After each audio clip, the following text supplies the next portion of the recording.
All right, we're on Unit 6, Lesson 2, and in this lesson we are trying to find the length of a side in a triangle given one side and an angle. And so we learned some proportions in class, and it was, oops, hold on, I just messed that up. Some old hippie caught another hippie tripping over apples. And so we break this up, and so it's sine is opposite over hypotenuse, cosine is adjacent over hypotenuse, and tangent is opposite over adjacent. These three trig functions you need to memorize. And so that's our mnemonic that we use to memorize them. So looking at question 1, I see this angle here, and the 28 is the hypotenuse across from the right angle, and this is the adjacent side. And so since I'm working with adjacent and hypotenuse, I know I'm going to use the cosine function.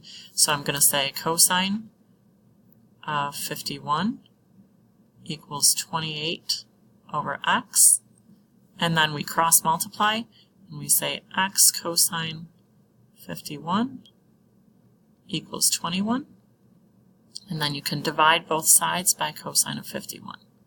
And type that right into your calculator to get the answer. And I'm going to leave that to you. Type this in. Okay? I'm going to skip number 2 and go down to number 3. Number 3, we're working with the angle that has the 67 on it. This is the opposite side and the hypotenuse.